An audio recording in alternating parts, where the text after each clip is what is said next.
ये सुनील जी के प्रयास से नमस्कार साथियों। अनुरक्षक बंधुओं का उद्धार होने वाले हैं। मैं खुद उन्हीं के मुंह से आप सुनिए। 1,14,691 विधिवत चयनित अनुरक्षक, वर्तमान में पीएचडी के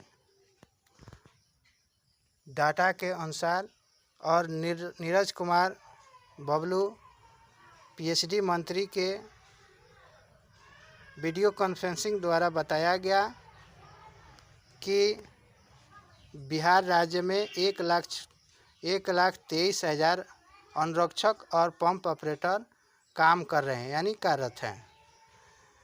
मैं तमाम 1,23,000 अनुरक्षक और पंप ऑपरेटर भाइयों से नम्र निवेदन करना चाहता हूं कि मैंने जो लड़ाई नियमावली के तहत लड़ने और दोनों प्रधान सचिव, पीएचडी विभाग के प्रधान सचिव पंकज पाल सर से और मुख्यमंत्री आवास पर एक फ्रंट कार्यालय चलता है, वहाँ पर मैंने आवेदन दिया और प्रधान सचिव पंचायती राज विभाग को आवेदन हमने तीनों आवेदन 25/6/2025 को दिया और खुद सचिव पंचायती राज विभाग से मिला और मिलकर अपनी सारी समस्याओं को बताया कि हमें WIMC के अध्यक्ष वार्ड सदस्य द्वारा मानदेय भुगतान नहीं किया जा रहा है। इसमें मुखिया और पंचायत सचिव की मिली भगत होने के चलते अनुरक्षकों का मानदेय भुगतान नहीं होता है और संवेदक के द्वारा जो पंप ऑपरेटरों को मानदेय भुगतान की जाती है वह उन्हें 3,000-4,000 रुपया तक ही की जाती है और वह भी ससमय नहीं की जाती है। यह सारी समस्याओं को सर समाधान एक आपके माध्यम से हो सकता है। आप अनुरक्षक और पंप ऑपरेटर को का मानदेय स्वयं के खाता में भुगतान करा देते हैं। तो उन्होंने अपनी समस्याएं हमसे बताया कि आप लोग का जो पंचायती राज विभाग का जो मानदेय भुगतान किया जाता है वह 6वीं या 15वीं बीत से कराई जाती है। तो हमने बताया कि अनुरक्षक का भुगतान 15वीं बीत से और बिजली भुगतान 6वीं बीत की राशि से कराई जाती है। तो उन्होंने बताया कि इसमें हम कुछ नहीं कर सकते हैं क्योंकि यह राज्य योजना और राज्य वित्त का राशि रहता तो हम राज्य स्तरीय आप लोग का स्वयं के खाता में भुगतान करा देते, तो हम इसमें कुछ नहीं कर सकते। हमने अभी वर्तमान में एक संकल्प संख्या पार्ट 3 आया। इसके पूर्व 2 संकल्प संख्या हैं। एक संकल्प संख्या 1153 दिनांक 13/2/2019 और दूसरा संकल्प संख्या 5344 पार्ट 2 दिनांक 11/9/2020 को निर्गत किया गया था। तीसरा संकल्प संख्या जो है 9041 है, जो दिनांक 1/10/2024 को निर्गत किया गया है।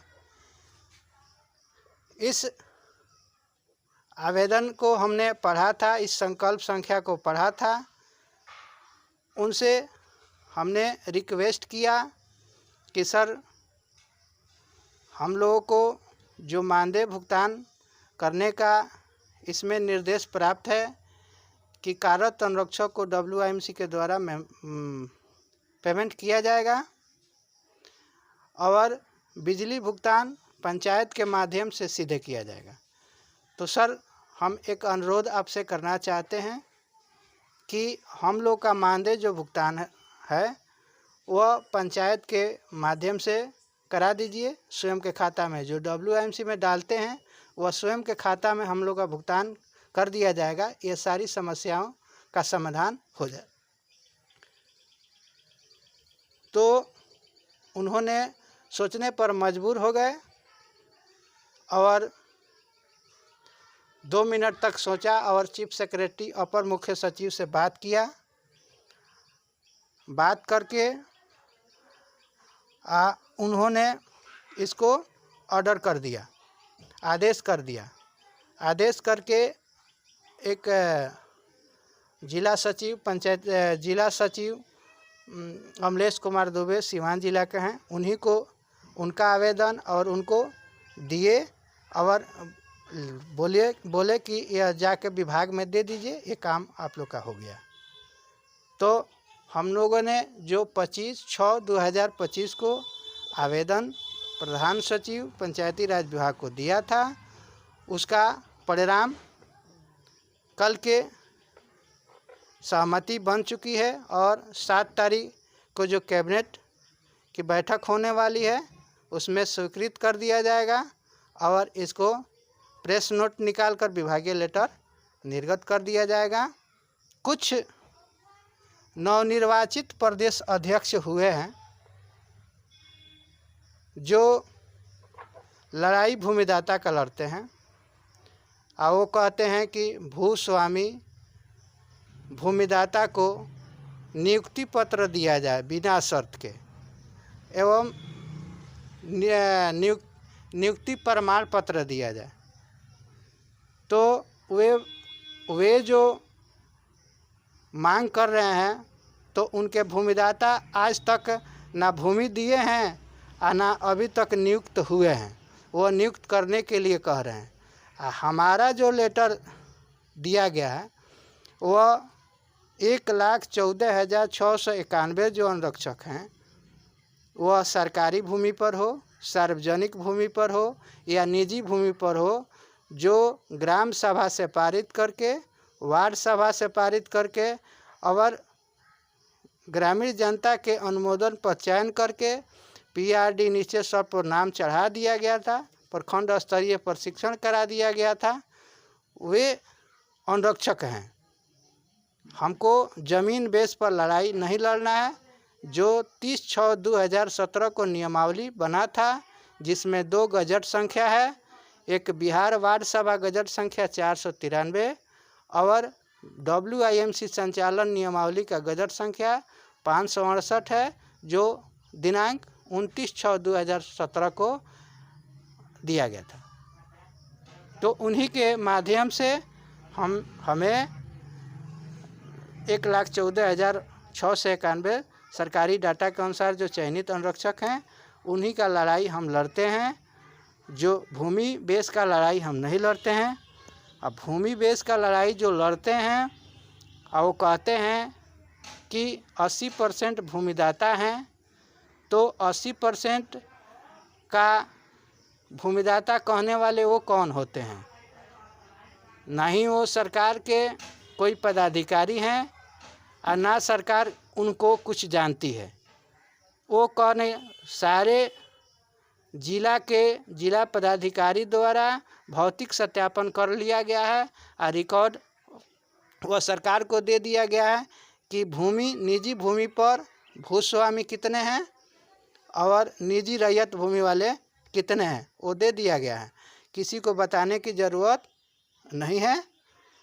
अपना रोटी सेकने के लिए अनुरक्षकों के गुमराह करने, पंप ऑपरेटरों को गुमराह करने की किसी को ज़रूरत नहीं है। जो जिस संघ के लिए लड़ रहे हैं उस संघ के लिए लड़ें, उनमें कोई हस्तक्षेप कोई नहीं करेगा। यह वीडियो के माध्यम से हम सभी अनुरक्षकों से यही अनुरोध करेंगे, रिक्वेस्ट करेंगे, प्रार्थना करेंगे कि आप जो नियमावली से हम हों चाहे कोई भी हो, प्रदेश अध्यक्ष हो, चाहे जिला अध्यक्ष हो, चाहे कोर कमेटी के सदस्य हों, वह नियम संगत लड़ाई लड़ते हैं, उनके साथ आप रहिए। यदि नियम संगत लड़ाई नहीं लड़ते हैं, नियमावली के तहत नहीं लड़ते हैं, तो उनके साथ रहने की कोई ज़रूरत नहीं हो, क्योंकि जो संविधान, भारत का संविधान जो बना है, जो एक्ट बन गया है, उसी के दायरे में रहकर कोई पदाधिकारी काम करेगा, दायरे से अलग हटके काम नहीं करेगा। यदि भूमिदाता को, सरकार को नौकरी देना हो रहता तो बहुत सारे स्कूल बनवाने में ज़मीन लिए हैं, रोड बनवाने में ज़मीन लिए हैं, कॉलेज बनवाने में ज़मीन लिए हैं, आंगनबाड़ी बनवाने में, पंचायत भवन बनवाने में, पंचायत सरकार भवन बनवाने में ज़मीन लिए हैं। तो एक नल जल को 2 धुर ज़मीन देने से आपको नौकरी यदि सरकार को देना है तो वो लोग भी हावी हो जाएंगे कि कहेंगे कि हमको भी नौकरी चाहिए। जब सरकार का नियमावली ऐसा है कि ज़मीन देने वाले को नौकरी दिया जाता है, नियुक्ति पत्र दिया जाता है, तो हम लोग को भी दिया जाए। जय हिंद, जय रक्षक संघ।